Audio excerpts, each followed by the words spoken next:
Gwamnan jihar Kano Abba Kabir ya tsinewa wadanda suka kashe matasan nan biyu 'yan asalin jihar Kano a Benue.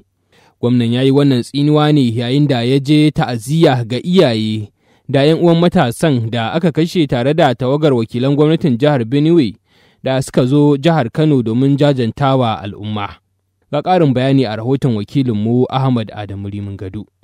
Aka samu waɗannan tsinannu waɗanda Allah ya tsinewa albarka. Matasan 'yan asalin jihar Kano Barhama Suleiman da Jamilu Ahmad sun gamu da ajalin nasu ne a daren Litinin da ta gabata sakamakon farmasu da wasu suka yi a jihar Benue. Lamarin da ya sosa zuciyar al'ummar jihar Kano ganin cewa babu laifin da suka aikata. Wannan ta sa gwamnatin tarayya da ta jihar Benue turo tawaga domin jajantawa al'ummar Kano da iyalan mamatan a yammacin Laraban nan. Yayin ziyarar ta'aziyya ga iyalan, Gwamnan Abba Kabir ya ce ya yi magana da gwamnan Benue fiye da sau 5 inda ya bayyana takaicinsa cikin kuka dangane da kisan gillar da aka yi wa matasan. Ya kuma bayyana yadda babban mashawarcin tsaro na ƙasa Nuhu Ribado ya kaɗu da al'amarin. Abba Kabir ya ce suna yin duk abin da za su yi don kwatowa mamatan haƙƙinsu tare da biyan diya ga iyalansu da hukunta ɓata garin. Wannan ibtila'i da ya same mu suka je jihar Benue a cikin Makadi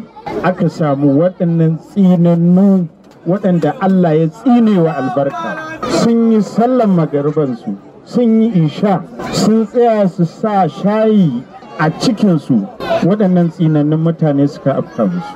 To babu shakka a maimakon iyayensu da suke wannan guri, a maimakon 'yan uwa da abokan arziki, ni a matsayina na gwamnan jihar Kano mun yi Allah wadai da waɗannan mutane, kuma mun yi Allah wadai da irin rashin imanin da suka ɗora.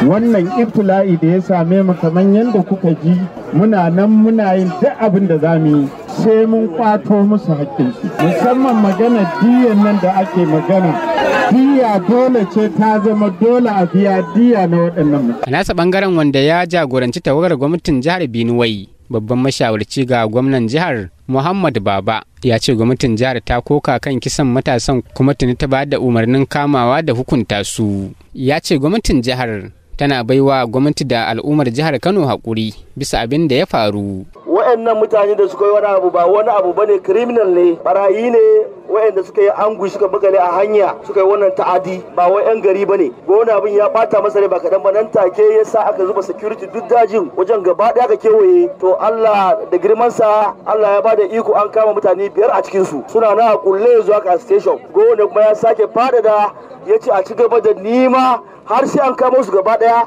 a rufanin su gaban kotu a nema hakkin wannan bayin Allah. So don haka gona ya koka ya ce mu zo mu taya shi kuka a nan, mu ba ku hakuri, mu ba mahaifiyansa mu ba su hakuri, mu ba gona jihar Kano hakuri. Wannan abin da ya faru ya yi baki ciki ba kaɗan ba. In Allah ya so ya yarda za a ɗauki matakin tsaro wanda ba za a ƙara aikata irin wannan abin ba.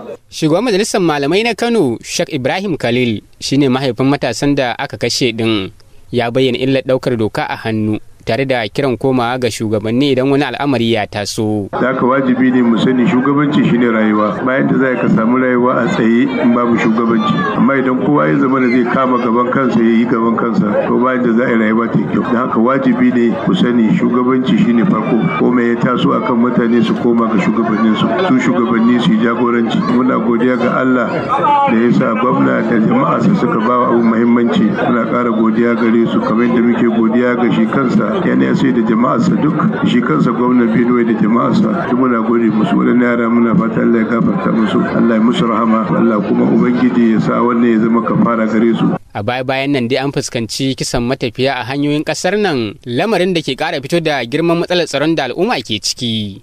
Ahmad Adamu Rimin Gado, Premier Radio.